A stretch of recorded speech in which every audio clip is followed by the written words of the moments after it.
injineer Cabdullaahi Ugaas Maxamed Qani ururka ONLF oo aad madaxdiisa ka tirsan tahay gudida fulintana aad ku jirto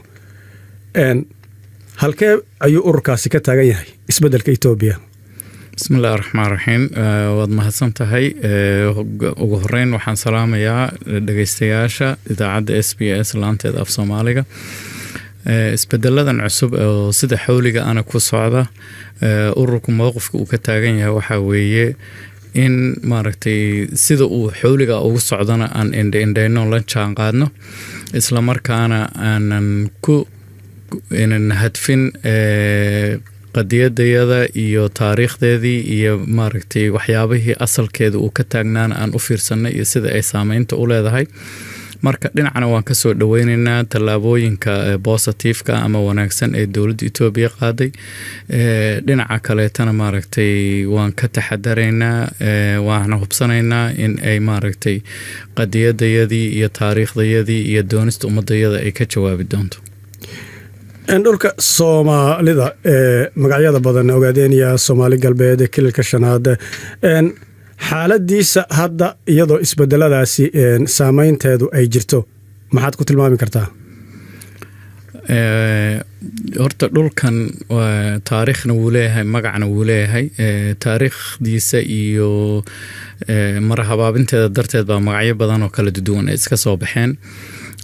marka dhulka ogaadeenaya baan la yiraahdaa si ku meel gaarana dowladda Itoobiya magac kale u isticmaashaa xaaladiisu horta sidaan markii horeba sheegnay waxna waa wax asal ah oo taariikh ah oo problem waqti dheer soo socday ah oo in si gaar loo wajaha ah waxna Itoobiyada guud iyo shacab qowmiyadaha kale aan la wadaagnaa wixii aan qowmiyadaha kale la wadaagno Itoobiyada guud aan la wadaagnana sibaan u darsaynaa oo maaragtay qowmiyadahaas aan la wadaagna wixii gaar noo ahna oo ummadan iyo dhulkeeda saameeyana iyadana maaragtay goonideedan u wajihi doonaa waana noo kala qaybsan yihiin shacbiguna sidaa uu ula socdaa waxa gaarka idin ah marka isagu muxuu yahay waxyaabaha gaarka waxa weeyaan qadiyadani taariikh dheer bay leedahay dhibaatooyin badan oo geeska Afrika ka jirana salkoodu waa iyada colaado badan oo geeska Afrika dalalka geeska Afrika ka dhex taagan salkeeda waa iyada waana ahayd taariikh gumaysi oo dhul aan Itoobiya ka tirsanayn oo waqti la garanayo ee taariikh la garanayo xoog Itoobiya loogu dhiibay weeye marka waxaasi kaga duwan tahay qowmiyadaha kale marka qowmiyadaha kale xuquuq iyo waxyaabo qaarkood bay iyo maaragtay dhibaatooyin iyaga shacbi ahaan lagu hayay bay ka cabanayaan annagu kuwaana waan ka cabanaynaa xuquuq xumo iyo maaragtay dulmi badan oo gaar noo saaraa oo sida qowmiyadahaas oo kale nasaaraana waan ka cabanaynaa qaybtaas waan kala midnahay waxa gaarka noo ana waxa weeye in ummadani ay ahayd ummad aan Itoobiyaan ahayn oo waqti la garanayo iyo taariikh la garanayo iyo waqti go'an Itoobiya xoog looga qayb galiyay iyaga oo aan laga tala galin taasan kaga duwanna haddaba xalkaas iyo xal u helida arinta aad ku tilmaantay arin ka duwan qowmiyadaha kale muxuu yahay xalkaasi hadda waqtiga la taagan yahay halkaas waxaan u aragnaa horta in sida aan u tilmaamayna ee ay ahayd taariikh ahaan horta Itoobiya iyo cidii kale qadiyada danaysa ay horta sida u arkaan waxaana u aragnaa in ay laga maarmaan tahay in shacbiga dhulka degan ay iyagu aayahooda ka tashadaan oo aayahooda iyaga la weydiiyo iyaga oon u madax bannaan oon cabsanaynin oon la cadaadinaynin inay iyagu ka tashadaan go'aankana ay gaaraan jawaxo ama ONLFna waxa ay u socoto waxa weeye inay fursada abuurto shacbigana ay u deysay inay iyagu go'aan ka qaataan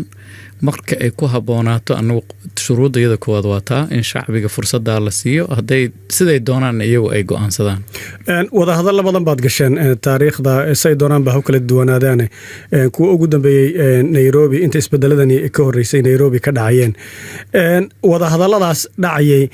maxay ahaayeen waxyaabaha laga wada hadlayay amaba wada hadallo kasta ay ka socon lahaayeen aad isku afdhaafiseen ama aad isku fahmi lahaayeen Itoobiya waa mahadsantahay waa su'aal fiican mar walba waxa sal u ahaa anagu wada hadal walba oo Itoobiya la yeelanayno in dhibaatada Itoobiya iyo anaga naga dhaxaysa runteeda ee taariikhda ku salaysan iyo asalkeeda halka laga abaaro xaaladaha kalba iska imaado oo duruufuhu keenaan aan la fiirinin. waxaan u arkayna Ethiopiana taa inay ka warwareegayso oo ay rabto inay maaragtay arinta qadiyada ogaadeen ay ka dhigto wax fudud oo maaragtay dhibaato qowmiyadaha kale Ethiopia oo kaleeta ay sida ka dhigto. marka waxyaabihii fashilinahay waxa kamid ahaa inaan annaguna lahayn qadiyadan waa qadiyad taariikheed oo salkeedu uu yahay maaragtay gumaysi, sida loo fiiriyo shacbigana fursad loo siiyo in ay aayahooda ka tashadaan. dhinacna waxay maaragtay arintaas ayna ka fogeyn waxyaabo dastuurka Ethiopiana uu ogol yahay. marka wixii dastuurka Ethiopia ogolaa iyaga naftoodu ay qireen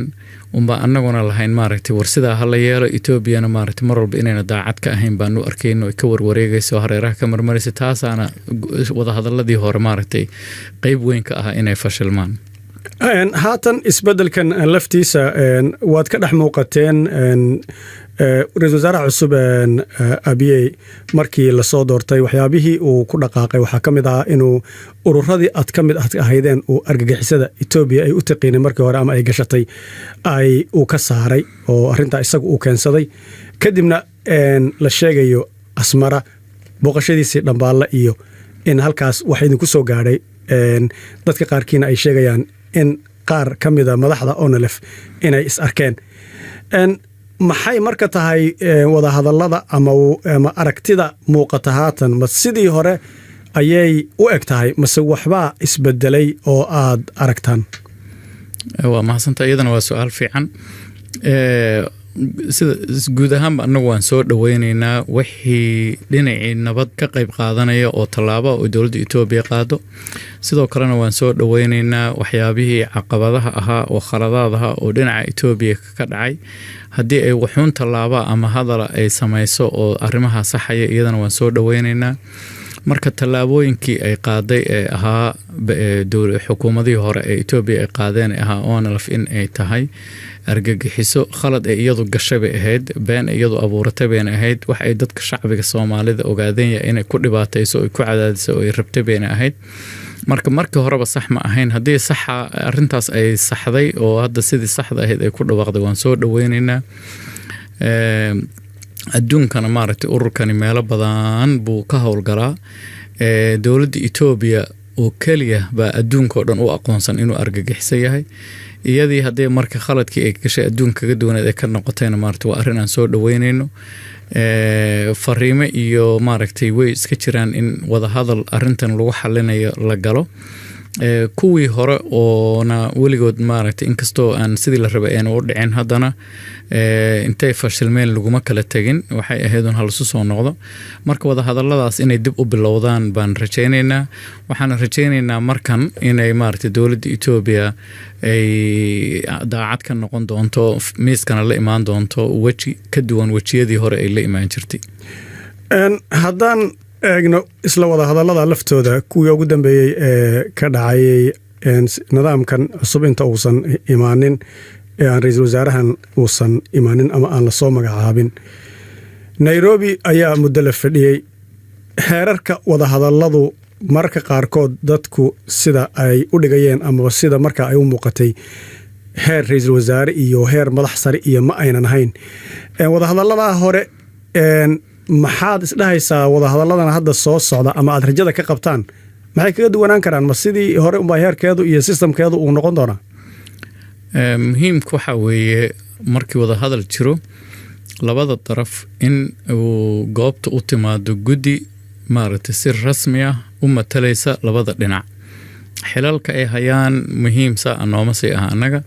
marka wada hadallada soo socda si official ah ciddii u timaado oo dowladda Ethiopia matalaysa oo ay iyadu soo xil saarato oo go'aanna u gaari kara baan la xaalaynaa. annaga xagga iyagana maaragtay sidaasoo kale guddi waan dirsan doonaa. sida annaguba maaragtay marar badan maaragtay aanan noogu qasbanayn ama ruuxa noogu sarreeya uu shirka tago ama hebel iyo hebel ay tagaan ee annagu aan xaq ugu leenahay inaan maaragtay guddi dirsano baan xushmaynaynaa in Ethiopia iyaduna xaq u leedahay inay cidday rabto soo dirsato.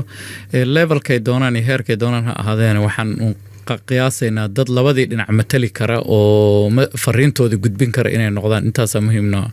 wadahadaladii ugu dambeeyeen waxaa ka dhex muuqday cabdi maxamuud cumar oo ah madaxweynaha ismaamulka Soomaalida isagu kaalintee buu ka soo galayay markaas maadaama Itoobiya la wada xajoonayseen federaalka waa su'aal fiican dad badan aad bay isu weydiiyeen sidii aan markii hore sheegay annaga muhiimku wuxuu noo yahay erga dawladda Itoobiya matalaysa inay timaado cidda iyadu soo magacaabatana maaragtay annaga dhib nooma aha ma qasabna maaha inaan ku mashquulo ruux iyo sinjiyadiisii afka uu ku hadlahayo iyo qowmiyadda uu ka soo jeedo waxaa muhiim noo ah inaan la hadlayno Itoobiya wafdiga Itoobiya marka waxay doonaan ha ka koobnaadaan muhiimka waxaa weeye in la abaaro ajandaha ah wixii in laga wada hadlo ahayd in laga wada hadlo marka sidaa unbaa muhiim noo ahayd wafdigii aan la kulannayna wafdi dowladda Itoobiya matalahayay ahaayeen ma jiraa taasi inay ahayd caqabad u kas dhuunta linaga gelinayo oo marka qaarkood Soomaali isku siyaardeynayo oo marka ninkana isagoo xukunkiisa haysta lagana yaabo haddaad timaadaan inuu dareemayo in ay culaas aad ku haysaan idinkana aad dareemaysaan inuu wax inaga ceshanayo halka inay culays ka dhalatay oo heshiis la'aantuba meelaha ka imanaysay ma dhici kartay waa dadka qaarkood sidaa u malayn kara way dhici kartaa annagana kolley fasiraadda nooma soo bixin muhiimka wuxuu ahaa in wafdi Itoobiya matalaya aan la hadalay kuwa ka horeeyay wadahadaladii u dambeeyay oo maaragtay dad Soomaali ku jirina way jireen oo iyaguna sidaas oo kale caqabaday ka hor yimid oo socday marka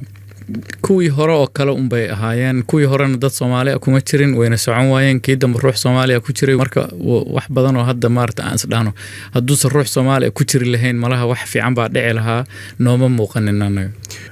aad u mahadsan tahay kaasi wuxuu ahaa injineer Cabdullaahi Ugaas Maxamed Qani aad mahadsan tahay injineer waad mahadsantiin